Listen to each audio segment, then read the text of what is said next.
What is packing with you, YouTube? Cage TV back with another video.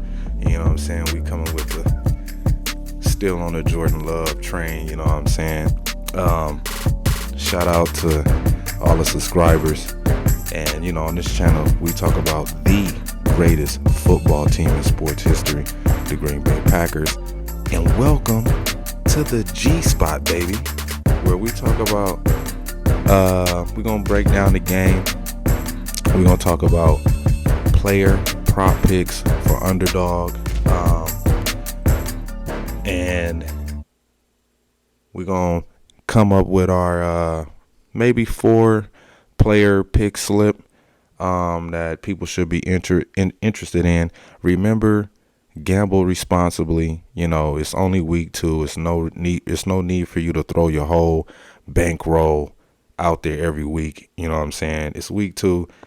We really don't know some of the identities of these teams. You know what I'm saying? So be careful. Another thing too, if you're on the Bovado betting site, narrow down your parlay bets. They will not pay you if you put together some crazy parlay, 18 game parlay, you know what I'm saying, to win $30,000. They are not going to pay you. So break up your parlays a little bit, you know, maybe 3, 4, you know what I'm saying, 5 at the most. Don't get too carried away because Bovado will not pay out that $30,000. Moving on. We're going to get into this game, man. Break it down. Shout out to B-Mac.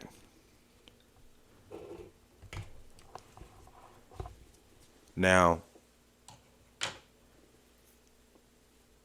thinking about this game, Packers against the Falcons, you really want to tie into how the script will play out in this game.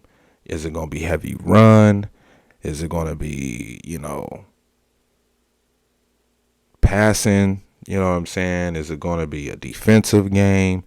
You know what I'm saying? You could just tell by, the point totals and some of the predicted player props that they have on the app, Underdog app. So let's get into this shit. Now, the Packers are on the road again for the second week, which is, should be familiar to them.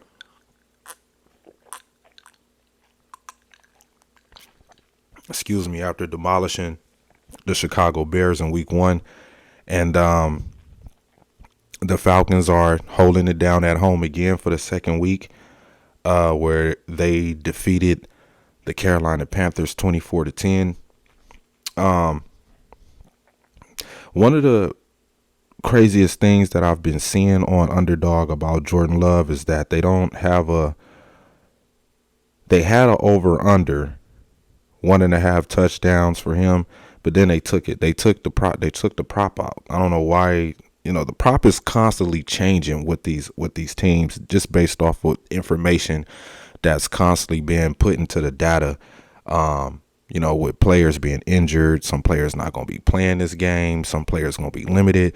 So you got to be careful and keep your ear to the street, especially when you betting. Me, I focus on a few games and I keep my attention on a few games. I don't be trying to go down the whole schedule and I gotta bet on this game, I gotta bet on all these games. No, I just narrow it down to a few, maybe 4 or 5 games that I'm interested in. I don't really try to engage the whole schedule. But let's get into this, man. Okay. Without Aaron Jones being in this game, knowing that he's not playing, you got to think of what kind of game script is Matt LaFleur going to bring into this game on the road. You would think he would lean more heavy, run the ball with A.J. Dillon, but then again, A.J. Dillon wasn't really that successful running the ball against the Bears last week. So we'll see Emmanuel Wilson get a chance to carry the ball, get some touches in the backfield. He's not on the player prop yet. They might throw him on there maybe later tonight, now that the information is out there that Aaron Jones will be out, or maybe early in the morning you might see Emmanuel Wilson prop. So if the run is successful with Emmanuel Wilson and A.J. Dillon, then you might have to go to under on Jordan Love's pass attempts. You know what I'm saying? Or his fantasy points if we scoring rushing touchdowns. I believe Jordan Love might run the ball a bit if the pocket gets a little pressure. I believe he'll run the ball out. You know, so they have a prop bet on here for Jordan Love for 13.5 rushing yards, and I'm very interested in that. You know, I might pick the over on that. You know what I'm saying? Or you could pick the under, but I think that's a real juicy prop bet to be interested in. They got A.J. Dillon at 18.5 receiving yards, and that's just basically it for him. So they really looking at A.J. Dillon just being a check down back, because he's probably going to be on the field the most, knowing that Emmanuel Wilson probably ain't that great at pass blocking. One thing I've noticed about the running backs that have been playing are the ones who can pass protect for the quarterback. They going to be on the field the most. So 9 times out of 10, they might get some check down passing yards. You know what I'm saying? So watch out for that. Look out for that. They got Romeo Doubs at 38.5 receiving yards and 6.5 fantasy points. If I'm picking Romeo Doubs, I'm probably going to pick the over on the fantasy points, or maybe the yards, the 38.5 receiving yards. I can see Matt LaFleur mixing up some pass plays for Romeo, quick slants, maybe a couple of back shoulder throw routes. He probably will stretch the field a little bit. Or the fantasy points, if we get in the red zone, all you will need for Romeo to do is just to catch a touchdown pass, and there go your 6 points right there. So, Romeo is a real juicy option.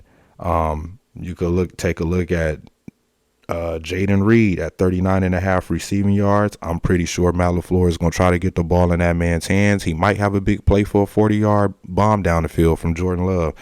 You know what I'm saying? Just, mixing it up with Jesse Bates back there at the safety position. He might get caught once. You know what I'm saying? Jesse Bates got caught by Kyle Pitts, so for a 35-yard pass down the field. So, fantasy points, I would love to see Jaden Reed get into the end zone this game.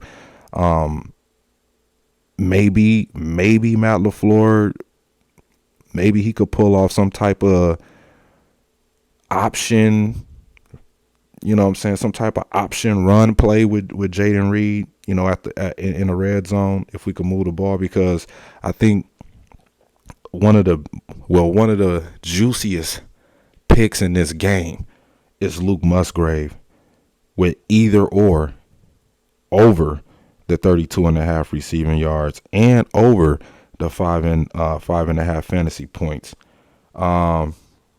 Another juicy pick that I probably roll with is Darnell Savage over 5 tackles plus assists.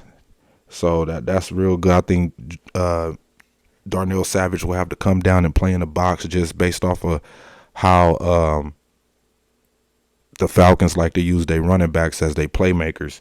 So Darnell Savage might have a busy game, as far as tackling and helping to stop the run. So I like that a lot. But Luke Musgrave is probably going to be one of my main plays. I wish they would have opened it up more a little bit for A.J. Dillon with maybe rushing attempts. You know what I'm saying? I probably would have picked the under for that, depending on what it was. If it would have been like 15 rushing attempts, I probably would have picked the under on that. Just knowing that LaFleur liked to let the receivers run the football too. I really don't want to touch nothing with Jordan Love, but I am interested in this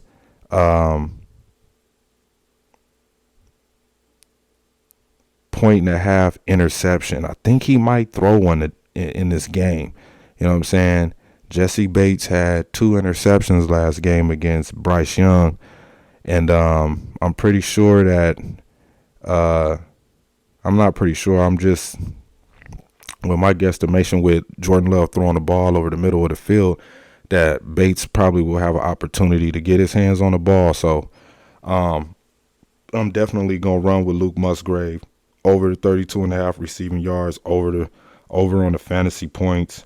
Darnell Savage, I'm picking the over on that. I like the Jaden Reed with the 39.5 receiving yards, and it might drop. It might drop just based off of the completions that Jordan Love threw last week. He only had 15 completions out of 27 attempts. So they got him at 18.5 completions, and it might be he might go over that. He might go over that 18.5 because no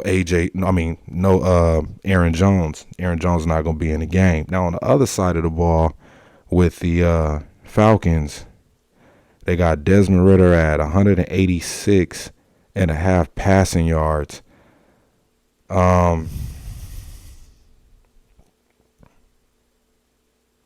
I really don't like anything with Desmond Ridder, man, except the under on the pass attempts. They got it at 26.5, and I think he might have under that if the run game is successful with Bijan Robinson and Tyler Algier, who they don't have on the Underdog app. They don't have him on there as a prop player pick at all. They got Bijan. So if I'm looking at this game, I'll probably bet on Bijan to have a rushing or receiving touchdown. I would probably bet on the under on rushing attempts just because Tyler Algier had majority of the rushing attempts. Kyle Pitts, I would probably bet the 35.5 receiving yards over on that with him. And then I'm definitely going to pick the kicker for the Falcons. Youngway, cool. With probably either or the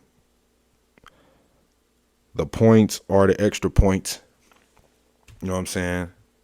So there you have it. Who I'm going to run with, I'll tell you now. Luke Musgrave, either or receiving yards or fantasy points over. Darnell Savage, over 5 tackles. Youngway Koo, extra point over extra points, maybe under kicking points over. You could go either or with that. Bijan Robinson to score a touchdown, rushing or receiving, and yeah, that's it. Luke, Savage, Youngway Koo, and Bijan to have a rushing touchdown. So with that being said, man, thank y'all for stopping by the G Spot, breaking down this game. You could check out the video, MTC, Moving the Chains video with B-Mac and KH, where we really break down the game and games within the division. And that's where we'll give our deep analysis of who we think gonna win and score. So with that being said, man, salute to all of the Packer content creators. Shout out to the subscribers. Shout out to everybody that be commenting. And with that being said, man, go Pack, go, and we out of here.